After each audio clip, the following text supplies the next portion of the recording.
भाषा, जात और धर्म के लोगों के अस्तित्व के प्रश्न को लेकर हमेशा से ही क्रांति स्वरूप बदलाव लाना चाहते हैं। उसी वजह से उद्धव साहब के शासन में महाराष्ट्र ने सामाजिक एकता बनाए रखी। व्यवस्था इतनी मजबूत थी कि महिलाएं चिंता मुक्त और सुरक्षित थी। परिवार का प्रमुख होने के नाते हर आपदा में, हर पीड़ा में जनता के लिए चट्टान बन खड़े रहे। फिर भी कुछ राजनैतिक दल ये सवाल पूछते हैं कि उद्धव साहब ने यूपी, बिहार या उत्तर भारतीय जनता के लिए क्या किया। याद है, कोविड जैसी महामारी में शिव भोजन के जरिए एक भी घर भूखा नहीं सोया। मौत तांडव मचा रही थी और धारावी कोरोना मुक्त हो रही थी। कारण धारावीतला कोरोनाचा प्रादुर्भाव रोखण्यात मुंबई महापालिका प्रशासनाला यश आलंय। धारावीला कोरोनाची साखळी कशी तोडायची हे जगाला दाखवून दिल्याचं जागतिक आरोग्य संघटनेने म्हटलं आहे। ऑक्सीजन की कमी से गंगा शववाहक बन चुकी थी और महाराष्ट्र में कोविड मरीजों की संख्या दिन ब दिन घट रही थी। केंद्र सरकार तो बस झूठे वादे कर रहा था और महाराष्ट्र राज्य उद्धव साहब के शासन में प्रगति पथ पर था। उत्तर भारतीय भाई जान मुट्ठी में लेकर यात्रा कर रहे थे और माननीय मुख्यमंत्री उद्धव ठाकरे साहब अपने दिए हुए वादे से उनकी यात्रा सुलभ कर रहे थे। सुमारे 16 लाख लोकांना रेल्वेतनं आणि बसेसमधून आपण परराज्यात सोडलेलं आहे। और सत्ता के ठेकेदार आज पूछते हैं कि उत्तर भारतीयों के लिए उद्धव साहब ने क्या किया। एक दफा यही सवाल अपने आप से पूछिए कि हमारे उत्तर भारतीय भाइयों को आपने सिर्फ वोट बैंक के लिए तो इस्तेमाल नहीं किया। उद्धव साहब ने अपने कर्तृत्व से हर वक्त यह सिद्ध किया है कि लालच और स्वार्थ से भी ज्यादा श्रेष्ठ होती है इंसानियत। उनका नेतृत्व एक तमाचा है उन गद्दारों पर जिन्होंने बेबुनियाद लांछन लगाए। प्रजातंत्र का विश्वासघात करने वालों, तुमने शिवसेना को तोड़ा है लेकिन शिवसेना के विचारों को नहीं। हमारे महानायक उद्धव साहब हमेशा जनता के हित में लड़े हैं और लड़ते रहेंगे। पूरे महाराष्ट्र को यह विश्वास है कि मेरा उत्तर भारतीय समाज आज उद्धव बाला साहब ठाकरे जी के पीछे एक क्रांति बनकर खड़ा होगा। अन्याय के खिलाफ सत्य की मशाल थामेगा। अब वक्त है एकजुट होने का। अन्याय के खिलाफ उद्धव बाला साहब ठाकरे जी के साथ कदम मिलाने का। जय हिंद, जय महाराष्ट्र।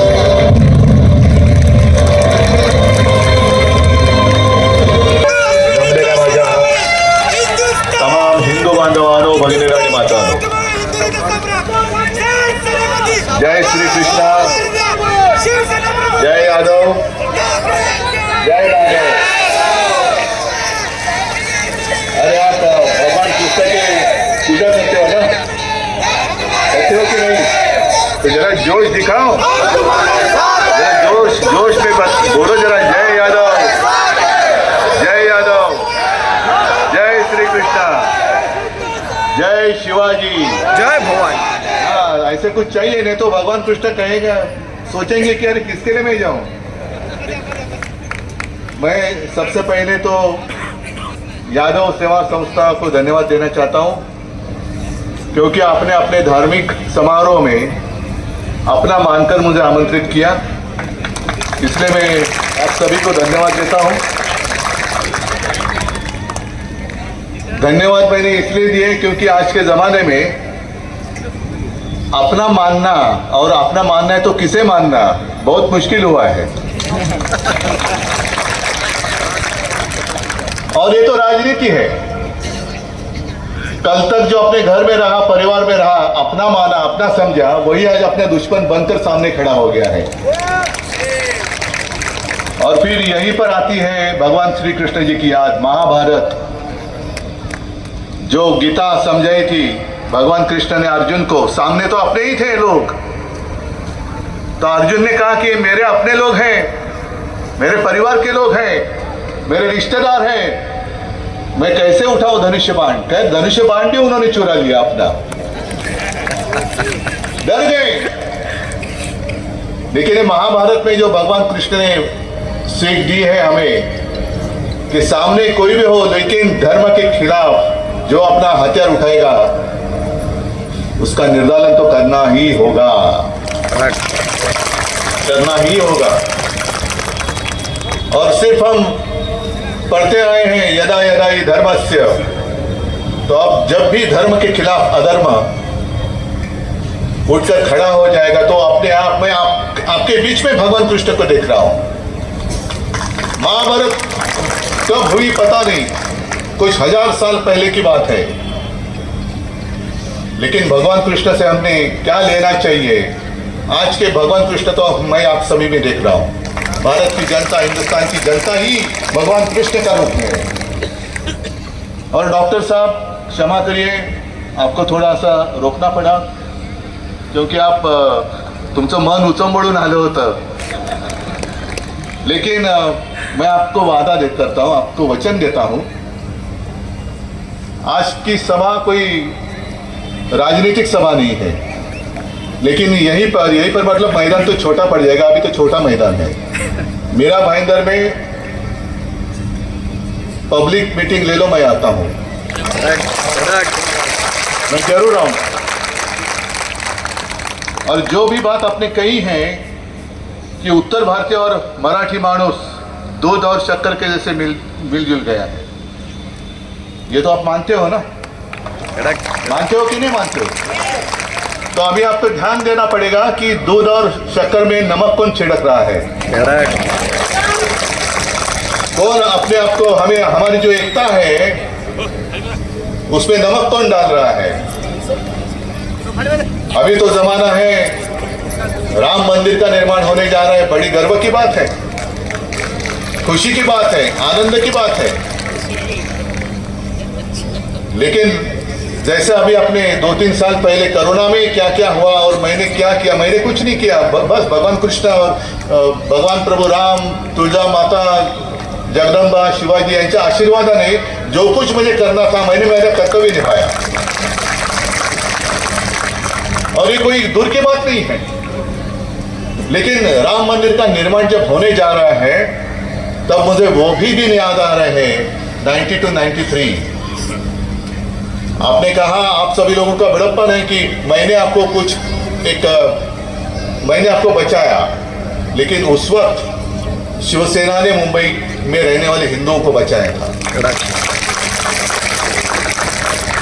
आज तो ठीक है, बड़ा मंदिर वहां निर्माण होने जा रहा है, लेकिन वो जमाना ऐसे था कि मैं हिंदू हूं कहने के लिए लोग डरते थे, कैसे कहूं। और बीजेपी की तो बात ही छोड़ो, जब यहां मुंबई जल रही थी तो एक में हिंदू हृदय सम्राट बाला साहब ठाकरे जी और उनके शिव सैनिक, ना हाथ पे कोई सत्ता थी, ना कुछ, जो देशद्रोही अपने खिलाफ आए थे, धर्म के खिलाफ अधर्म, तो धर्म की रक्षा करने वाली शिवसेना है, धर्म की रक्षा करने वाली है। लेकिन हमारा हिंदुत्व तो सिर्फ दूसरे धर्म का द्वेष करना नहीं है। मेरे पिताजी जो कहा करते थे कि हिंदुत्व मतलब राष्ट्रीयता है, ये देश मेरा, मतलब मेरा देश मानने वाला, ये वतन मेरा है मानने वाला हर कोई है, वो हमारा है, अपना है। देश के लिए जान देने वाला जो है वो हमारा अपना है। बाकी तो बातें ठीक है, आप सदियों से यहाँ रह रहे हो। कभी कभी कुछ उत्तर भारतीय मेरे घर में आते हैं, अच्छी मराठी में बात करते हैं, तो मैं उनको पूछता हूँ कि भाई साहब आप कहाँ से हो? तो कहते मैं उत्तर प्रदेश से हूँ। अच्छा, गांव कौन सा? तो आप कहाँ का गांव? मेरे दादा यहाँ आके बसे, तो अभी हम मुंबई यही हमारा गांव हो गया, अभी गांव कुछ रहा ही नहीं। अच्छी बात है, इतनी अगर एकता है। और बीच में किसी ने कहा कि जब अपनी सरकार केंद्र में आएगी, जरूर आएगी और हमें लाना ही होगा, तो राजन बेचारे को मंत्री बनाओ। मैंने कहा आपके मुंह में घी शक्कर, अरे उसके साथ चाहिए तो आज की पूजा में मक्खन होगा तो मक्खन भी ले लो। करेक्ट। इसलिए मैं कह रहा हूं कि अपना अनुभव, जो आपने अनुभव लिया है, शिवसेना का अनुभव लिया है, चलो मैं मुख्यमंत्री था, मेरे कार्यकाल का अनुभव लिया है, वो अनुभव को आप मत भूलो। जैसे भी चुनाव नजदीक आएंगे तो आपके गांव से लोग लाए जाते हैं, यहाँ से वहां से लाते हैं ना। आप कहाँ से हो? यादव हो, ब्राह्मण हो, ये हो, वो हो, उत्तर प्रदेश में कहाँ से रहने वाले हैं, तो आपके गांव से कोई वहां के मुखिया हो सकते हैं, लेकिन वो उनके पार्टी के होते हैं, वो आपके बीच में आते हैं। आपको भी अच्छा लगता है कि अरे कोई तो मेरे मायके से कोई आ गया, ऐसे लगता है। और वो आकर आपके बस्ती में रुकता है, रहता है और आपका ब्रेन वॉश करता है ना, सही है। फिर 5 बज जाते हैं, 6 बज जाते हैं, वो वोटिंग मशीन बंद होता है, फिर आपके मायके से जो आता है वो गायब होता है, फिर रहते हम आप और हम तुम एक शहर में बंद हो। चाबी तो खो नहीं देंगे हम, लेकिन बाद में आप और हम इस शहर में रहते हैं। जब भी कोई जरूरत आती है तो आप हमारे साथ आते हैं, हम आपके साथ देते हैं, लेकिन चुनाव आते हैं तो न जाने कहां से भले आपके गांव के लोग हो, वो आपके बीच में आकर आपका ब्रेन वॉश करते हैं। और इसलिए मैंने जो बात की, शुरुआत की कि दूध और शक्कर में नमक छिड़कने वाला कौन है, उससे आप दूर रहो। उनको कहना भाई साहब हम यहाँ सुखी है, आपकी कोई आवश्यकता नहीं है। हमारे यहाँ महाराष्ट्र में सुखी है, मुंबई में सुखी है, हमें कोई आपत्ति नहीं है, कोई संकट नहीं है। जब भी कोई आपत्ति आती है, वो चाहे निसर्ग का, प्रकृति का प्रकोप हो, या दंगा फसाद हो, या कोई एक्सीडेंट हो, पहले दौड़कर कौन आता है? शिवसेना आती है कि नहीं आती? जैसे यादव समाज संस्था आप जैसा काम करती है, वैसे मेरे हर गांव में, हर गली में शिवसेना की शाखा है। वो शिवसेना की शाखा और शिव सैनिक, जो बाला साहब का शिव सैनिक पहले दौड़ कर जाता है, कभी कभी अपनी जान की भी परवाह नहीं करता है। और ऐसी भी कोई घटनाएं हुई है कि बचाते बचाते मेरे शिव सैनिकों ने अपनी जान गंवा दी है,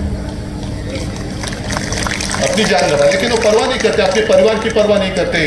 अपना मेरा क्या होगा, मेरे बाल बच्चों का नहीं, मेरे सामने कुछ हो रहा है तो पहले उनको मुझे बचाना चाहिए। यही हमारा हिंदुत्व है, यही हमारा हिंदुत्व है। और कई बार मैंने कहा है, हाँ हम भगवान कृष्ण को मानते हैं, भगवान राम को मानते हैं, प्रभु रामचंद्र को मानते हैं, सबको मानते हैं।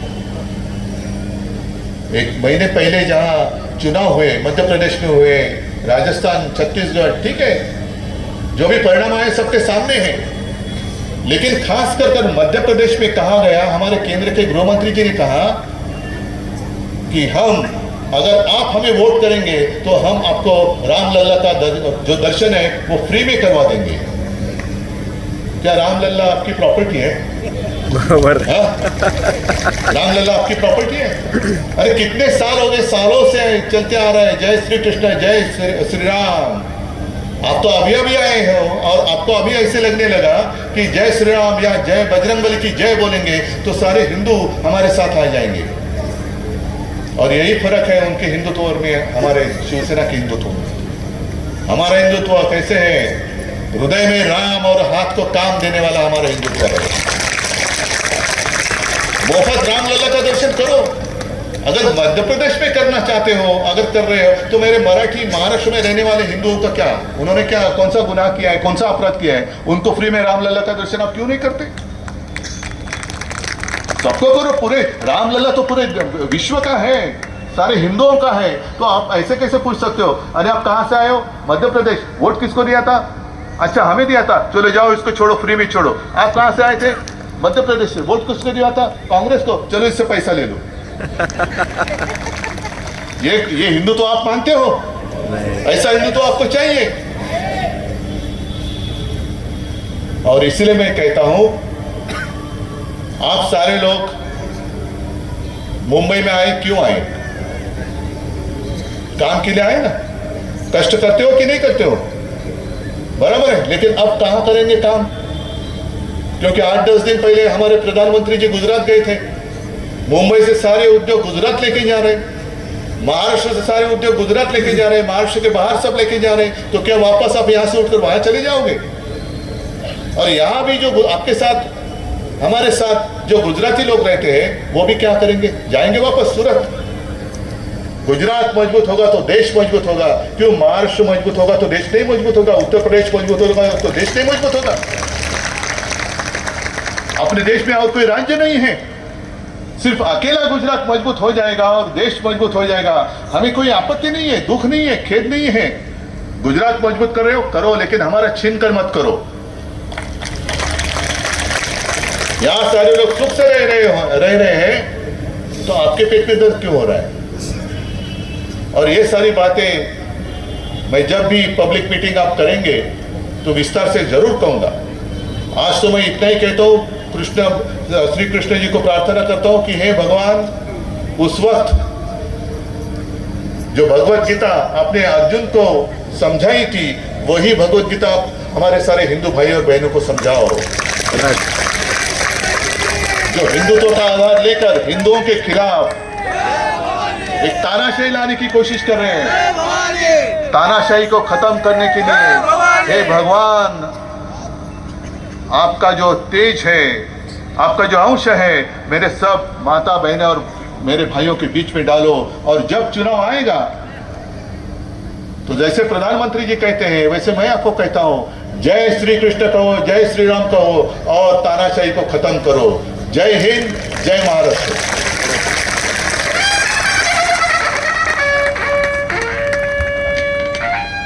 धन्यवाद साहब ने कहा, हृदय में राम हो और हाथ में काम हो, यह हमारा हिंदुत्व है। बहुत बहुत धन्यवाद साहब, आपके मुखारबिंद से आपने उत्तर भारतीयों का मार्गदर्शन किया।